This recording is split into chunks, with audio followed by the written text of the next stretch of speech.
Welcome back. Today's video is all about people thinking that because a food is healthy, that food is necessarily good for them, or especially good for them when it comes to things like weight loss or fat loss. So this conversation is quite difficult because it kind of, um, when we start to look at categories of food to begin with, we place things in either a healthy or an unhealthy category. And I've always tried to tell people over the years that I've been coaching them that we need to not think too much about individual foods. And whilst you can talk about individual foods as being kind of better or worse for you, or more or less likely to help you with the goals that you have, this idea of foods on an individual level being healthy or unhealthy, we really want to be looking more at the overall diet that you're eating, the overall nutrition that you're taking in.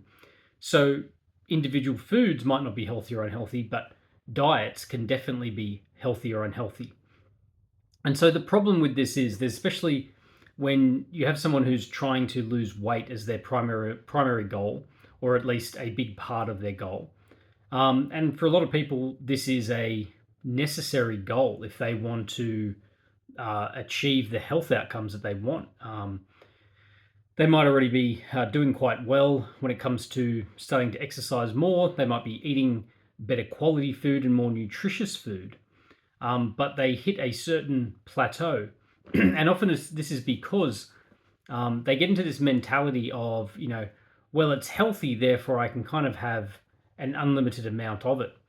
And the trouble with this is not just the energy balance, but it really depends on your perspective, because everyone has a different perspective of what healthy means. And so one person might look at two people might look at the exact same meal.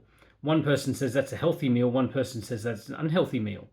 Someone who's on the carnivore diet, they would look at a plate full of vegetables and say, well, they're not good for you because I only eat meat.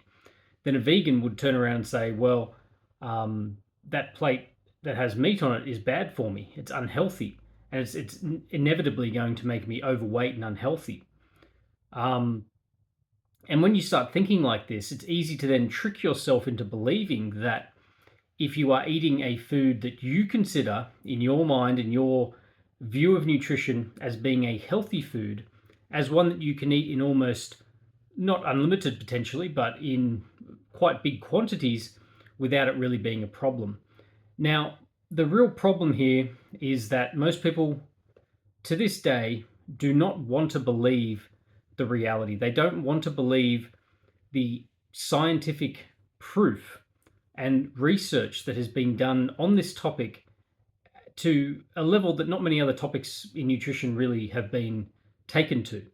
When you look at every other topic out there in nutrition, the one thing that comes across again and again and again is that the single biggest determining factor of your weight will be the energy that you take in.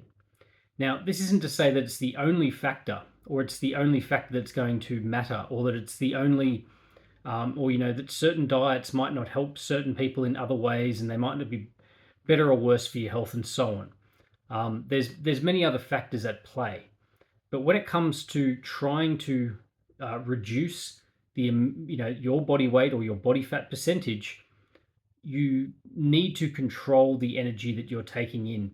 This doesn't matter what food it comes from. It doesn't matter if it's a healthy food or an unhealthy food. If you are consuming vast quantities of calories, then in almost every case, you are going to maintain or gain weight. Now, I wish that this wasn't the case. I wish I could eat unlimited amounts of food as well.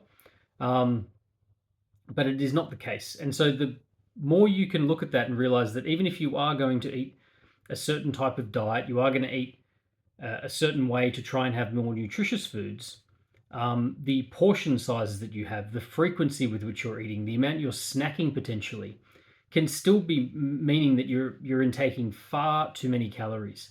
And whilst it's likely an improvement from what you were doing, it's not necessarily going to help you reach the end goal of losing the certain amount of weight that you want.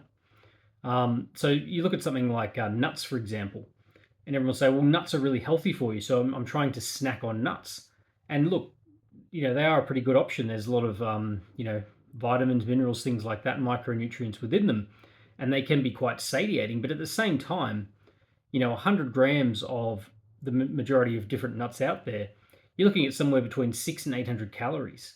And 100 grams of nuts is not really that much. It's not really physically an enormous amount of food. It's extremely calorie dense. And so you might say, well, it's good, it's healthy, it's not bad, it's not part of my sort of bad food list that I have in my mind.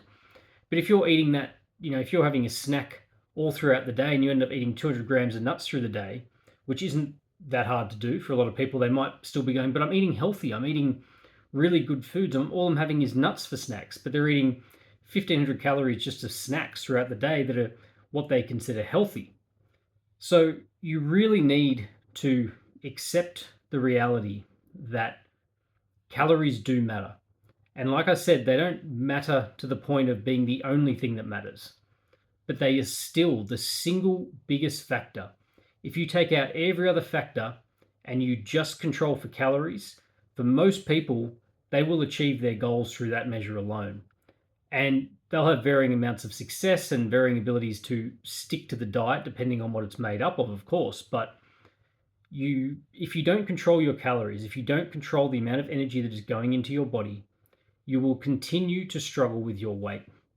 And for most people, this means trial and error and working out what types of foods, what sort of eating patterns, what things they like and dislike, and a lot of trial and error over time.